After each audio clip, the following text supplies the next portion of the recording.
एउटा सानो गाउँमा एक चतुर बुढी आमा बस्नुहुन्थ्यो। आफ्नो झुपडी अगाडि बस्दै धागो काटिरहेको बेला टाढाबाट एउटा लोभी साहु गाउँतिर आउँदै गरेको देख्नुभयो। बुढी आमाले साहुको हातभरि थैली झुन्डिएको देखेर मनमा नै योजना बनाउनु भयो। बुढी आमा मुस्कुराउँदै धागो समेट्छिन् र ढोकामा टेकेर बाटो कुरी बस्छिन्। साहु झुपडी नजिकै पुगेपछि झोपडीनिर रोकिएर त्यो बुढी आमासँग पानी माग्न थाल्छ। त्यो बुढी आमाले माटोको गाग्रीबाट पानी खनाइदिन्छन् र मिठो बोलीमा उसको यात्रा कता हो भनेर सोध्छन्। त्यो साहु आफ्नो थैली देखाउँदै म त सुनको व्यापारी हो भन्दै घमण्ड गर्छ। त्यो बुढी आमाले उसको थैलीतिर नजर लगाउँदै ओहो यति धन त सुरक्षित ठाउँमा राख्नुपर्छ भनेर भन्छिन्। त्यो बुढी आमाले साहुलाई कोठाभित्र बोलाएर एउटा पुरानो काठको सन्दुक देखाउँदै भन्छिन्, यो सन्दुकमा त ताला लाग्छ, यहाँ तिम्रो धन राख्यो भने कसैले छुन सक्दैन। साहु लोभले चम्केको आँखाले सन्दुक खोल्न लाग्छ। त्यो बुढी आमाले सन्दुकभित्र खाली देखाए पनि मेरो गहना त पहिले बेचिसकेको हो भनेर ढाड्छिन् र साहुलाई आफ्नो थैली राख्न उस्काउन थाल्छिन्। साहुले थैली सन्दुकभित्र राख्न झुक्छ। त्यसै बेला बुढी आमाले सन्दुकको ढकनी जोरले बन्द गरिदिन्छिन्। साहु चिच्याउँदै सन्दुकभित्र मेरो हात अड्किएको भन्छ।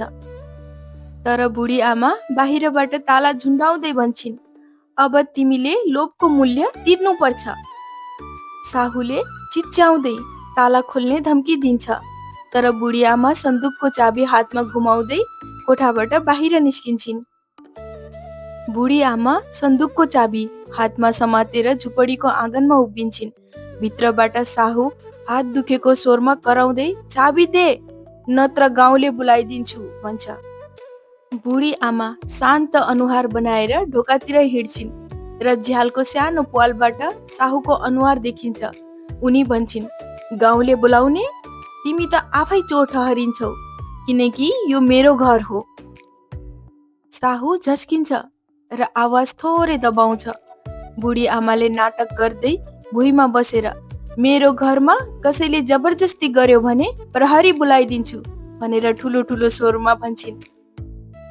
बाहिर बाटोमा हिँड्दै गरेको दुईजना गाउँलेहरूले आवाज सुनेर रोकिन्छन्।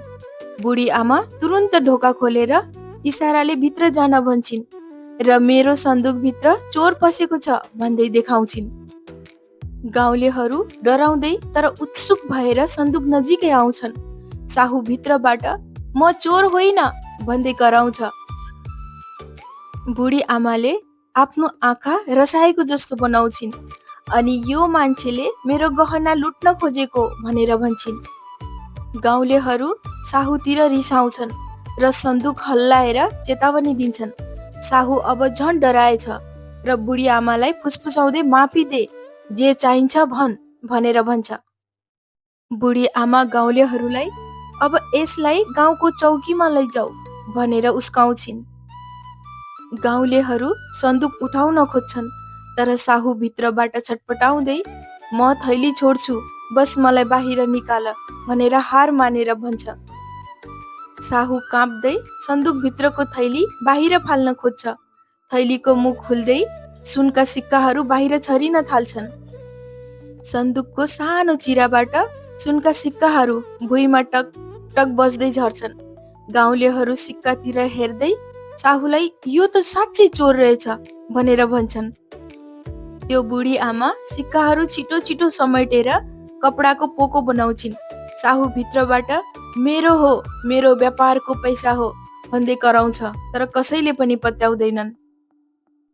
बुढी आमाले गाउँलेहरूलाई शान्त पार्दै यी सिक्काहरू गाउँको काममा लगाऊ, यो चोरको दण्ड हो भनेर भन्छिन्। गाउँलेहरू टाउको हल्लाउँछन्। उनी गाउँलेहरू मध्ये एकले भन्छ, हाम्रो कुलो बनाउन पैसा चाहिएको थियो। बुढी आमा तुरुन्तै ठीक छ, तर पहिले यसलाई बाहिर निकालेर बाँधौ भनेर योजना अघि बढाउँछिन्। बुढी आमा सन्दुकको ताला खोल्छिन्, तर ढकनी अलिकति मात्रै उठाएर साहुलाई एकैचोटि ननिस्किने गरी रोक्छिन्। गाउँलेहरूले साहुको हात समातेर बाहिर तान्छन्। साहु धुलोमा लड्छ र हात दुख्यो भन्दै कराउँछ। बुढी आमा छेउमै उभिएर उसको थैलीको बाँकी भाग पनि खोज्छिन् र पोकोमा हाल्छिन्। साहु रिसले आँखा रातो रातो पार्दै म बदला लिन्छु भनेर भन्छ। बुढी आमाले काठको लट्ठी उठाएर जमिनमा ठक ठक ठोक्छिन् र पहिले गाउँलेसँग माफी माग भनेर भन्छिन्। साहु दाँत किट्दै गाउँलेतिर हेर्छ र नचाहँदा नचाहँदै म गलत थिएँ भनेर भन्छ। गाउँलेहरू उसलाई डोरीले बाँध्न थाल्छन्, तर साहु अचानक डोरी झट्काएर एकजनालाई धकेलेर भाग्न खोज्छ। बुढी आमाले लट्ठीले उसको खुट्टा अड्काउने गरी बाटो छेकिदिन्छन्। साहु लडेर उठ्दै म मेरो मान्छे लिएर आउँछु भनेर धम्काउँदै जङ्गलतिर दौडन्छ। बुढी आमा र गाउँलेहरू उसको पछाडि हेर्दै चिन्तित हुन्छन्।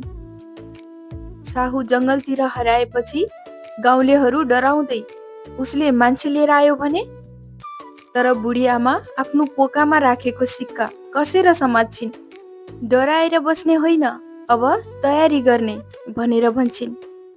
बुढी आमाले सबै गाउँलेहरूलाई चौतारामा भेला गराउँछिन् अनि भन्छिन्, यो पैसा गाउँको भलाइको लागि हो, तर पहिले सुरक्षा जरुरी छ।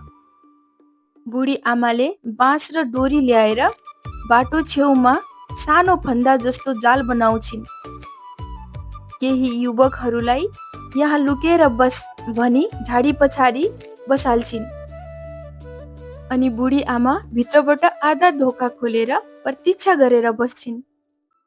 साँझ पर्न लाग्दा साहु दुईजना गुण्डा जस्तो मान्छे लिएर फर्किन्छन्। उनीहरू बुढियाको झोपडी नजिक आउँछन् र चाबी देखेर हाँस्छन्। झाडीबाट युवकहरू निस्किन्छन्। साहु यो सब देखेर भाग्न खोज्छ, तर बाटो छेउको जालमा खुट्टा अड्किन्छ र लड्छ। गुण्डाहरू पनि समातिन्छन् र सबैले चौकीतिर लैजाने तयारी गर्छन्। चौकीतिर जाने बाटोमा गाउँलेहरूले साहु र उसका गुण्डाहरूलाई डोरीले बाँधेर हिँडाउँदै लैजान्छन्। बुढी आमा अगाडि अगाडि लट्ठी टेक्दै हिँड्छिन्। चौकीदारले सिक्काहरू गनेर साहुको थैलीसँग मिलाउँछ र साहुको झुट पत्ता लगाउँछ। गाउँलेहरूले पनि एक स्वरमा यसले हाम्रो गाउँमा डर फैलायो भनेर भन्छन्। साहु लाजले टाउको झुकाउँछ। चौकीदारले साहुलाई दण्ड र गुण्डाहरूलाई जेल पठाउने आदेश दिन्छ। चौकीदारले सिक्काको केही भाग गाउँलेहरूको पुलो निर्माणका लागि गाउँ समितिलाई दिने स्वीकृति दिन्छ। अब गाउँमा हरियालीको साथसाथ खुसियाली पनि छ। सबै गाउँलेहरू मिलेर बुढी आमालाई सम्मानपूर्वक चौतारोमा बसाल्छन् र भन्छन्, तपाईको चतुराईले आज गाउँ बच्यो।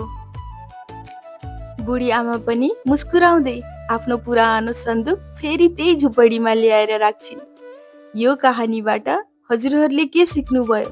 प्लिज कमेन्ट गरेर सुझाव सल्लाह पक्कै पनि दिनुहुन्छ भन्ने आश राखेको छु।